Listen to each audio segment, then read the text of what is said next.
All right, ESPN's come back out with a revised top 25 that's way too early. The big news on this one, it's not that Georgia's the 1 or now that Ohio State's the 2. For me, it's that Alabama fell to the 5. I mean, or she fell 5 spots, I think it was, to the 9. They are now, Mark Schlabach put them at the 9. I really need to get Mark on one of these. But that involves multiple people, and that's harder to pull off. But look, I think Georgia, Bill Connelly's S&P Plus came out, and so a lot of people hate ESPN. I am not one of those people, but I know what is not to be paid attention to and what is. FPI, Football Power Index, or whatever that is completely made up. It is not to be taken seriously. There's nothing in that makes any sense in any way. Bill Connelly, S&P Plus, I think is a good barometer of what is out there. I think he does a good job of paying attention to a lot of minute detail. A lot of it sometimes is too minute in the details. Mark Schlabach has been around forever. And, there's a lot of people that dislike Mark Schlabach in Arizona, but that has nothing to do with college football. So I don't care about that. I think that Mark's got a pretty good beat on what's going on. I mean, David Hale, I think, does a good job at ESPN as well. I'm trying to think of other people in their college football world. I don't really know Chris Lowe. He is certainly the conduit to, if coaches want to get good stories out, Chris Lowe is their guy.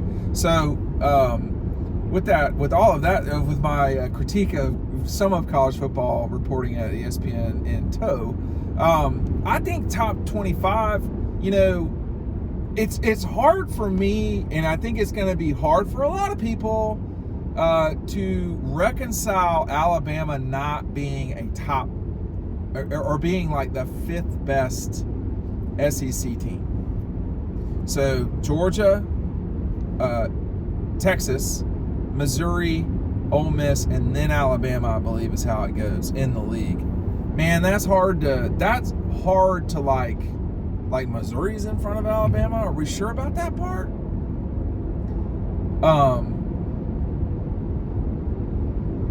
I'm just thinking about that, man. That's hard to like. And they play each other in Tuscaloosa. And if I'm not mistaken, they play each other in Tuscaloosa. I think Mizzou can win that game. I'm not picking that, but that's hard to go through the 17 years that we've seen with Nick, and then being like, oh yeah, they're no longer the second best team or first, the first team in the league, and somebody would be like, well, are they the 3rd best? No, man, they're the 5th best team. That's going to take some getting used to. And I don't know if Mark's right about that, to be honest with you. I do think he's right about Georgia. I do think he's right about Ohio State. I think he is likely correct about Texas with where they're at. I know how this is when you make lists.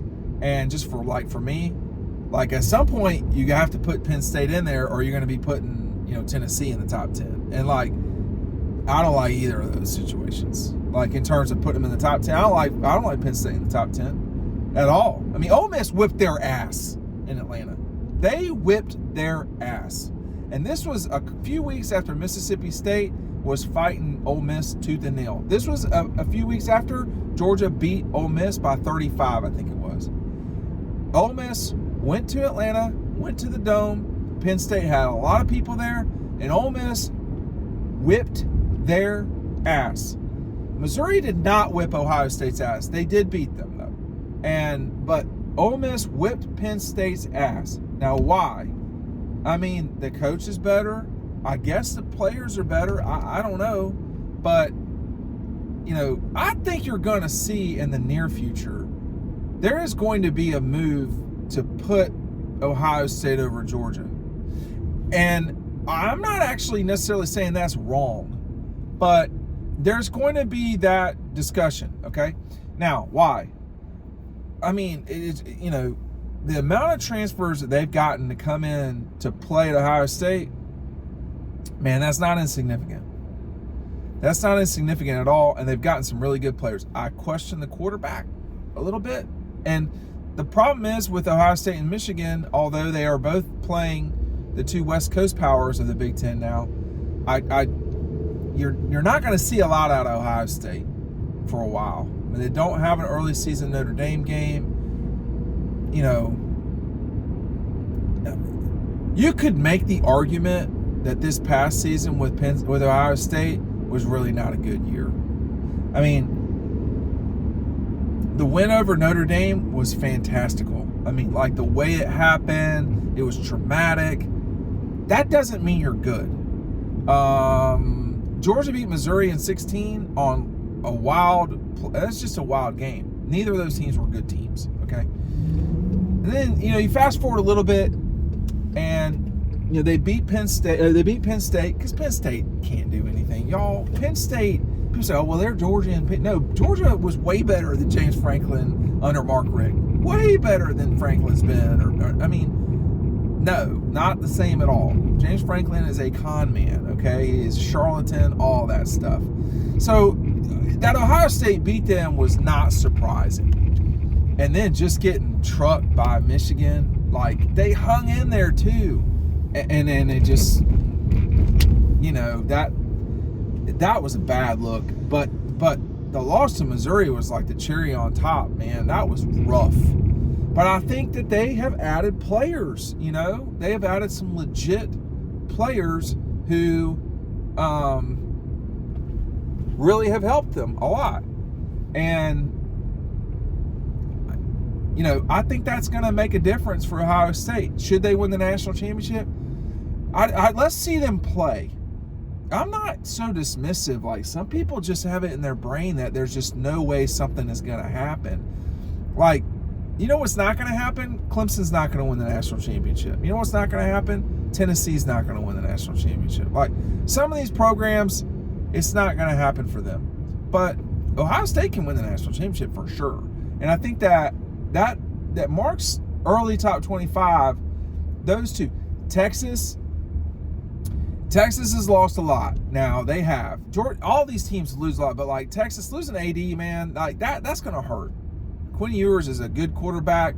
There's times when he's not great, though, I have to say. And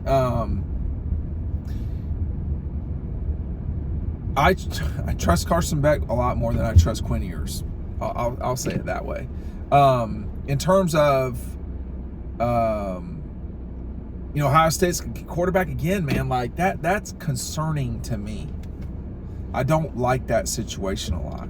But let's see how it goes, because they're adding so many good players, you know. I think, frankly, it is very possible that, and I'm getting way off the subject here. I wasn't planning on talking about Ohio State for like 5 minutes, but it is very possible that Ohio State Ryan Day missed their best chance to win a national championship, which was, you know, missing a kick at midnight against the Dogs. I mean, they outplayed Georgia for a half, and half. Second, third quarter, they definitely outplayed Georgia. Or I can't remember. But it was 2 quarters were certainly Ohio State outplaying the Dogs. And then 1 quarter, Georgia vastly outplaying Ohio State and making up for it in a major way. But, I think this national championship is here for Georgia to take. But it's not that easy. Like, it's not as easy as me sitting here talking about it on Valentine's Day, right? You got to go do it. And that's hard to pull off. It's going to involve really difficult road games at a lot of the teams I talked about, at Ole Miss, at Missouri, at Alabama. You're going to have to play the Gators at a neutral site. You're going to have to play the Taters at a neutral site. Like, you got Auburn at home, Tennessee at home, but, you know, I think Georgia's playing 6 way too early top 25s, if my math is right. It's Bama, Mizzou, Texas. They're not Mizzou, excuse me. Bama, Ole Miss, Texas, all on the road. Tennessee, and there was another game, Clemson, and then there was one other, Kentucky. So 6, and when one of them is in Athens. So it's a real now. That's a challenge. That's not nothing. That's gonna make a difference. That's gonna be a challenging situation for Georgia, for everybody involved. Ohio State, if they win their league, will be probably the 1 seed, because my suspicion is they might not lose. There's just not a lot of games. But I'm talking about Ohio State. Oregon was in the top 5 as well. Texas. this should be the best college football season that we've ever had. It should be, in terms of matchups. You know, I don't know what the greatest college football season ever has been.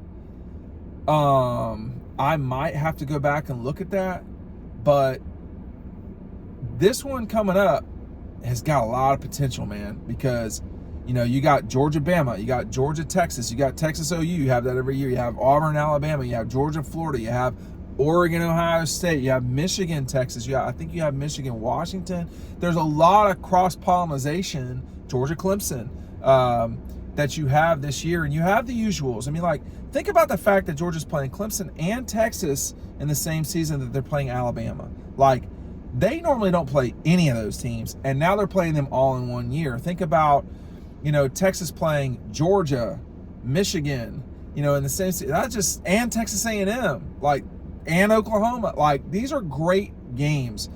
The public wants this.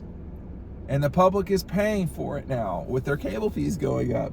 And that's why Kirby Smart's getting paid all this money. And Steve Sarkisian and Nick Saban, he's out. But that's where the money's coming from. It's coming from you and me and everybody who's paying for cable. But it should result in a lot of really good entertainment. And I think this top 25, I think it's about right, I got to say. Thanks for watching.